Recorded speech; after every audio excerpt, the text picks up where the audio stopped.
नमस्कार दोस्तों, मैं संजीव। बिहार का एक ऐसा नेता जो कभी जनता के लिए काम किया तो कभी जनता को मारा। बिहार का एक ऐसा नेता जो कभी जनता के बीच प्रेम दिखाया तो कुछ को डराया, धमकाया, लूटा। इसलिए एक टाइम पे वह नेता कुछ के लिए मसीहा बन रहा तो कुछ के लिए आतंक। जी, मैं बात कर रहा हूँ शहाबुद्दीन की। वही शहाबुद्दीन जो कभी अपने नाम का सिक्का चलवाता था सिवान में। वही शहाबुद्दीन जो कभी बिहार में पुलिस, प्रशासन, कानून व्यवस्था, यहाँ तक कि बड़े बड़े नेता को अपने पैरों के नीचे दबाकर रखता था। इसलिए आज का यह वीडियो खास होने वाला है, जिसमें हम जानेंगे कि आखिर क्यों एक आम शहाबुद्दीन बाहुबली शहाबुद्दीन बन गया। आखिर क्यों एक शहाबुद्दीन अपने नाम का सीमान में पूरी तरह से डंका बजवाया। आखिर क्यों शहाबुद्दीन कुछ के लिए मसीहा बना रहा तो कुछ के लिए आतंक का गढ़। क्या शहाबुद्दीन सच में दो भाइयों को तेजाब से नहलाकर मार डाला? ये सारी बातें आज के इस वीडियो में हम लोग कवर करेंगे। बिहार के सीवान जिला के प्रतापपुर में साल 1967 में जन्मा शहाबुद्दीन, जो अपनी बचपन की पढ़ाई डीएवी हाई स्कूल से करता है तथा अपना ग्रेजुएशन की पढ़ाई एमए के साथ साथ साल 2003 में जो है पीएचडी करता है। लेकिन उसके पास कौन से ऐसे कारण हैं जो कि आम आदमी की जिंदगी जीने वाला शहाबुद्दीन, जिनके पिताजी टिकटें बेचते थे, आम आदमी की तरह जीवन जीते थे, आज उन्हीं का लड़का एक बाहुबली शहाबुद्दीन बन गया है। ऐसी कौन सी मजबूरी या परिस्थिति होगी जो उसको बंदूक उठाने पर मजबूर कर दी होगी? शहाबुद्दीन नहीं है, ये काफिला एक कैदी का है। इस काफिले में वो कैदी बैठा है जिसने तेजाब से नहलाकर 3 भाइयों को मार डाला। जरा इस स्कॉर्पियो के भीतर देखिए, ये मोहम्मद शहाबुद्दीन है। वो मोहम्मद शहाबुद्दीन जो सीवान के पूर्व सांसद थे। लेकिन शहाबुद्दीन की उससे भी बड़ी पहचान है कि वो सीवान में खौफ का दूसरा नाम है। शहाबुद्दीन अपने एक रिपोर्ट के मुताबिक यह बताता है कि मुझे आम शहाबुद्दीन से बाहुबली शहाबुद्दीन बनाने में जो जिनका योगदान रहता है वो रहता है सिवान के लैंडलोडर्स का। क्योंकि सिवान के जितने भी लैंडलोडर्स है वो अपने कार्य को, अपने काम को पूरा कराने के लिए जो है हमारी मदद देते थे, और हमारी मदद लेने के फलस्वरूप वो लोग बंदूक, हथियार, पैसों की जो है बंदोबस्त करते थे, इंतजाम करते थे। और यही से जो है क्राइम की दुनिया में मैंने कदम रख दिया कि पैसे से लेकर हथियार तक की सारी व्यवस्था वहाँ के जो लैंडलॉर्ड्स थे उन्होंने की थी, सवर्ण बिरादरी के लोग। अब जब शहाबुद्दीन इस तरह के इंटरव्यू में बातें करते हुए करता है तो उसी समय से क्राइम की दुनिया में शामिल हो गया, गुंडागर्दी करने लगा, वसूली करने लगा। चुनाव के समय जहां इलेक्शन होता है उस इलेक्शन पर बूथ की लूटपाट करने लगा और चुनाव जीतने लगा। इसी तरह से इस तरह की प्रक्रिया को करते हुए, इस तरह के जैसे काम को करते हुए आगे बढ़ गया। तब जाकर के बिहार सरकार, यानी कि उस समय आरजेडी की सरकार थी, तो आरजेडी के नेता लालू यादव शहाबुद्दीन से जाकर मिलते हैं और शहाबुद्दीन से जाकर मिलने के बाद अपने पॉलिटिकल पार्टी में शामिल कर लेते हैं। और यही प्रक्रिया चलती रहती है, बार बार चलती रहती है। बूथ लूटे जाते हैं, आरजेडी को चुनाव जिताया जाता है। इसलिए शायद यह भी कहा गया है कि लालू प्रसाद के समय बिहार में जंगल राज था।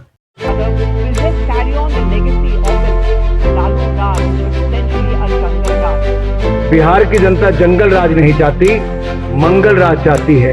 जंगल राज की बात होती है कि जब आज से 20 साल पहले जंगल राज का हालात सुधर गए। अब देखिए, जब शहाबुद्दीन इस तरह से काम करके आरजेडी को, यानी कि लालू को चुनाव जितवाते थे, मुख्यमंत्री बनवाते थे, तो एक टाइम के बाद शहाबुद्दीन को यह लगा कि जब हम ही लोग की वजह से बिहार में सरकारें बन रही है, कानून बन रहा है, व्यवस्था हो रही है, मुख्यमंत्री बनाया जा रहा है, तो क्यों ना हम ही एक बार चुनाव लड़ लिया जाए।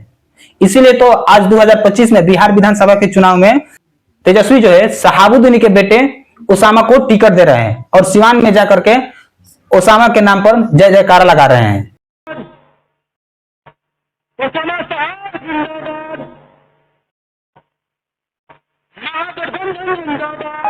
देखिए, शहाबुद्दीन ही वो इंसान है जो अपना क्राइम, एजुकेशन तथा पॉलिटिकल करियर जो है तीनों एक साथ लेकर चलता है। आप सोचिए कि क्या यह तीनों एक साथ लेकर चलना संभव है?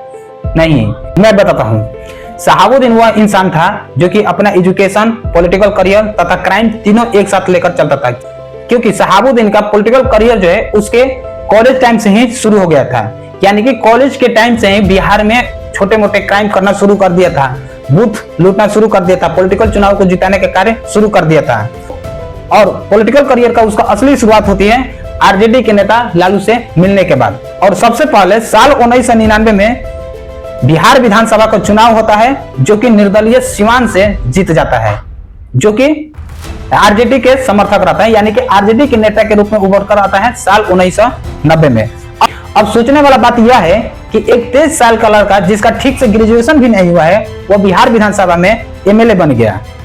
इतना ही नहीं, इसने सिवान में अपने नाम का सिक्का चलवाया, भौकाल इतना फैला दिया कि इसके खिलाफ कोई आवाज नहीं उठा सकता था, जिसके पीछे दो कारण माना जाता है। पहला शहाबुद्दीन का आतंक और दूसरा आरजेडी का समर्थन। यानी कि सिवान में शहाबुद्दीन क्राइम करता था और उसको ढकने का कार्य जो था आरजेडी के समर्थक करते थे, आरजेडी के पॉलिटिकल पार्टी करती थी। ये तो अभी शुरुआत है, आगे देखिए। शहाबुद्दीन साल 1996 में सिवान में एमपी का चुनाव लड़ता है और निर्दलीय जीत जाता है, और यही जीत जो है आगे बरकरार रहती है 2004 तक, यानी कि इसके अगेंस्ट कोई नहीं जीता है। अब यहाँ पर भी एक सोचने वाली बात है कि ये जो निर्दलीय जीत रहा है 2004 तक जीता है, तो क्या इसके अगेंस्ट कोई प्रत्याशी नहीं खड़ा होता था, इसके अगेंस्ट कोई अन्य पॉलिटिकल पार्टी का कैंडिडेट नहीं था। लेकिन शहाबुद्दीन का सिवान में इतना भौकाल था, इतना डर था, इतनी क्राइम थी कि अगर कोई भी कैंडिडेट शहाबुद्दीन के अगेंस्ट खड़ा होता था तो उसको जान से मार दिया जाता था। देखिए, अब इस मामले में एक केस सामने आता है जिसे हम लोग चंद्रशेखर हत्याकांड कहते हैं, जो कि 1997 में होता है। अब क्या है यह चंद्रशेखर हत्याकांड, इसको जानते हैं। तो शहाबुद्दीन के द्वारा जेएनयू छात्र चंद्रशेखर को इसलिए मरवा दिया गया क्योंकि उसने इसके खिलाफ जनसभाएं की थी। तो आप समझ जाओ कि 1990 से 2004 तक नेता कैसे बना होगा। यानी कि पूरे सिवान में, यानी चाहे एमएलए का चुनाव हो चाहे एमपी का चुनाव हो, कोई भी कैंडिडेट जो है इसके अगेंस्ट नहीं खड़ा होता था। अगर किसी की भी हिम्मत होती थी उसको जान से मार दिया जाता था। देखिए यहाँ पर ही चंद्रशेखर जो है केवल एक जनसभाएं आयोजित करता है, उसके खिलाफ जनसभाएं आयोजित करता है, लेकिन उसको जान से मरवा देता है। और इसी मर्डर के साथ क्राइम की दुनिया में आगे बढ़ते हुए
जैसे इस उसको थाने में घुस के थाना प्रभारी के रूम में उसने उसको गोली मार दी थी, लेकिन एफआईआर अज्ञात के विरुद्ध हुआ। आप अनुमान लगा सकते हैं कि उसका टेरर कैसा था सिवान में। ना जाने इतने कितने केस होंगे जो कि अभी सामने आए ही नहीं हुआ हो। यह आदमी सिवान में मर्डर, वसूली, स्मगलिंग जैसे कार्य इतना कर दिया था कि अगर कोई उसके अगेंस्ट काम करता था तो उसको जान से हाथ धोना पड़ता था। उसको इतना अंदर खौफ पैदा हो गया था कि उसके खिलाफ कोई कार्य नहीं किया जाता था। इतना डरते हैं गांव वाले कि आपके खिलाफ कोई आवाज उठाने को तैयार नहीं होता। नहीं, मेरा गांव शहाबुद्दीन सिवान में इस तरह के कार्य किए हैं, शायद आप सुने भी नहीं होंगे, और आप शायद सुनेंगे तो आपको सुन करके आश्चर्य लगेगा। जैसे कि एसपी, डीएसपी जितने भी उच्च अधिकारी होते थे शहाबुद्दीन के आगे जो है हाथ फैलाते थे।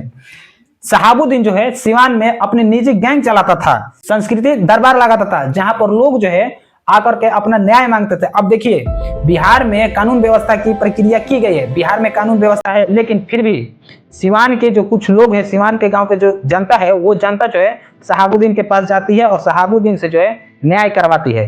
यानी कि यह एक जीता जागता कानून व्यवस्था बैठा करके रखा था, कानून व्यवस्था तय करके रखा था। इतना ही नहीं, जब वो जेल भी गया तब वहां पर भी जो है जनता दरबार लगवाता था, जेल के सामने जेलर के कुर्सी पर बैठ करके। इतना दहशत थी उसका। सिवान क्षेत्र के हर दुकान में जो है शहाबुद्दीन की फोटो होती थी। पूरे गांव में शायरी की व्यवस्था रखते थे। क्यों? क्योंकि जब भी पुलिस किसी भी प्रकार से कैसे भी करके रेड करने आती है तो उस सायरन को पूरी तरह से बजा दिया जाता था ताकि शहाबुद्दीन को पता लग जाए कि पुलिस के द्वारा जो है रेड किया जा रहा है। तो वो जलवा मतलब ये कह सकते हैं कि सिवान में एक भी दुकान नहीं थी जिसमें उसकी तस्वीर न लगी। He was worshipped like a god, ईश्वर की तरह उसी पीड़ापति। देखिए अब शहाबुद्दीन जो है अपने समय में जितना भी मारपीट, जितने भी मर्डर, जितने भी क्राइम, जितने भी घूसखोरी जैसा काम किया, उस समय बिहार में आरजेडी की सरकार थी, यानी कि लालू और राबड़ी देवी की सरकारें होती थी, इसलिए बिहार को जंगल राज कहा जाता था। लेकिन अब सोचने वाली बात यह है कि यदि बिहार विधानसभा 2025 में सिवान में शहाबुद्दीन के बेटा उसामा को जो है टिकट दी जा रही है, या फिर क्वेश्चन यह है कि यदि बिहार में आरजेडी की सरकार बनती है तो क्या फिर से बिहार में जंगल राज शुरू हो जाएगा? क्या फिर से बिहार में बाहुबलियों का उत्थान शुरू हो जाएगा? आप क्या सोचते हैं? आप अपनी राय जो है इस कमेंट बॉक्स में जरूर डालें। पूरा मामला देखने समझने के बाद यह बात करेंगे कि क्या शहाबुद्दीन कभी भी अपने किए गए मर्डर, क्राइम, लूटपाट, घुसखोरी, इन चीज को किसी इंटरव्यू, किसी न्यूज़पेपर ने एक्सेप्ट करा है कि नहीं? तो आप तो आंसर होगा नहीं। उनकी इमेज ऐसी थी ना कि वो जो रॉबिन हुड की इमेज होती है कि अमीरों से पैसा लूटो, गरीबों को पैसा दो। रॉबिन हुड को भी नहीं जानती। मैं ग्रामीण परिवेश से आता हूँ, मैं सीधा सादा व्यक्ति हूँ। भी विटनेस बता दीजिए जो हॉस्टाइल हुआ हो, एक विटनेस बता दीजिए जो इसने कहा है कि मुझ पर प्रेशर दिया गया है कि आप गवाही मत दीजिए, एक विटनेस। क्योंकि आप कहीं भी newspaper, interview, media, social media आप देखेंगे तो शहाबुद्दीन इस चीज को कभी एक्सेप्ट नहीं करता है कि मैंने चंद्रशेखर को मारा, मैंने 2 भाइयों को तेजाब से जला करके मारा। लेकिन उनके अगेंस्ट जो कहने वाले हैं, उनके जो माता पिता हैं, उनके जो कुछ उस समय के जो न्यूज रिपोर्टर है, कवर करने वाले हैं, वो कहते हैं कि शहाबुद्दीन ने ऐसा किया है, चंद्रशेखर को मारा है। बड़ा क्रिमिनल पॉलिटिशियन कोई हुआ है तो शहाबुद्दीन, कि उसको थाने में घुस के थाना प्रभारी के रूम में उसने उसको गोली मार दी थी, लेकिन एफआईआर अज्ञात के विरुद्ध हुआ। कोई फर्क नहीं है, मुझे गोली मार देगा, मैं तो आम जनता के बीच में कहती थी, ए साहबू के गुंडे आओ मुझे मारो, दरबार तो जेपी चौक पर ना चंद्रशेखर तुम्हारी मत बोलने मार दिया। अरे हमको मरने से क्या डर है। यहाँ पर अगर साफ तौर पर देखा जाए तो शहाबुद्दीन जो है वो मानता है कि मैं अपराधी नहीं, नेता हूँ। सिवान में सब कुछ कानून के मुताबिक होता है, पर कानून मैं तय करता हूँ। मेरे इलाके में चोरी, लूटपाट, बलात्कार नहीं होते हैं। मुझे लगता है कि सिस्टम कमजोर है, इसलिए मजबूती से मुझे लड़ना पड़ता है। अब देखिए इस आइडियोलॉजी के साथ जो है शहाबुद्दीन इंटरव्यू में, न्यूज में, मीडिया रिपोर्टर पे अपनी बातों को, अपने विचार को देता है। हालांकि इसने कुछ काम भी किया है, जैसे कि इसने गरीब कन्याओं को विवाह भी कराया, गरीबों के लिए जनता का दरबार लगाता था, सिवान में भिक्षात्मक कार्य भी करता था। और शहाबुद्दीन के जमाने में जो सड़कें बनी थी, आज भी सड़कें वैसी ही। डॉक्टर का फीस एक लिमिट था, और कोई भी गरीब आदमी अगर उसके यहाँ पहुंची तो जो वो मांग दिया उसको पूरा करता। यही कारण बनता है कि शहाबुद्दीन कुछ के लिए मसीहा है तो कुछ के लिए खौफ का आतंक। कहते हैं ना, पाप की कमाई शोर मचाती है, मगर जब फल मिलती है तो वो चुपके से ले जाती है। शायद यह शायरी जो है इस शहाबुद्दीन पर सटीक बैठती है, क्योंकि एक गवाह बनने के कारण जो है शहाबुद्दीन का पूरा साम्राज्य जो है ढह गया था। और वो जो गवाह है छोटेलाल गुप्ता का केस।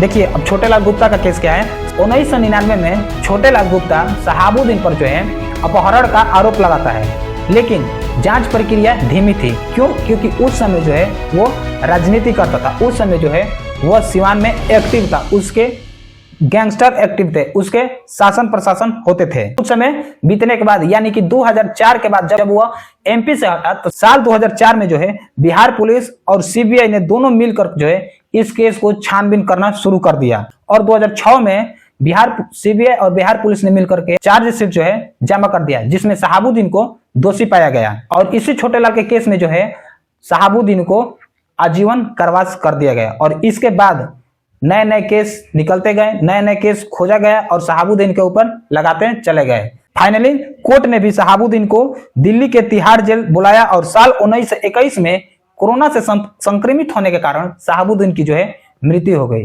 यानी कि कोरोना के संक्रमित से मृत्यु होने के कारण शहाबुद्दीन का जो शव है उसको घर नहीं जा पाया, सिवान घर नहीं जा पाया और इस तरह से सिवान में शहाबुद्दीन का दिया जो है बुझने लगा। धीरे धीरे उसका खौफ खत्म होने लगा। कभी पुलिस उसके सामने झुकती थी, कोई भी कार्य सिवान में करने से पहले उसे अनुमति लेती थी। जो कभी जेल में बैठ करके जनता दरबार लगाता था, जेलर उसके सामने झुकते थे। इस तरह के कार्य जो है शहाबुद्दीन करता था। तो ये है शहाबुद्दीन की पूरी कहानी। बाकी आप क्या सोचते हैं इसके बारे में आप अपनी राय जरूर कमेंट बॉक्स में डालें तथा इस वीडियो को जरूर शेयर करें ताकि बिहार के लोगों को शहाबुद्दीन के बारे में पता चले। बाकी आप सोचिए कि क्या सच में आतंक का दूसरा नाम शहाबुद्दीन था? आप मानते हैं? अपना विचार जो है डालिए। क्या शहाबुद्दीन के द्वारा दिए गए टिप्पणी यानी कि जो भी इंटरव्यू में वो बोलता है, जो भी इंटरव्यू में बोलने के दौरान जो भी कुछ कहता है यानी कि अपने क्राइम को एक्सेप्ट नहीं करता है, क्या वो उसकी इंटरव्यू में सत्यता नजर आती है? क्या बिहार एक्सपर्ट न्यूज चैनल में जो भी शहाबुद्दीन के प्रति दिखाया जा रहा है या फिर शहाबुद्दीन के खिलाफ दिखाया जा रहा है वो बेबुनियाद है, सटीक है, गलत है? क्या सोचते हैं आप? अपनी राय जो है जरूर कमेंट बॉक्स में डालें। Thank you.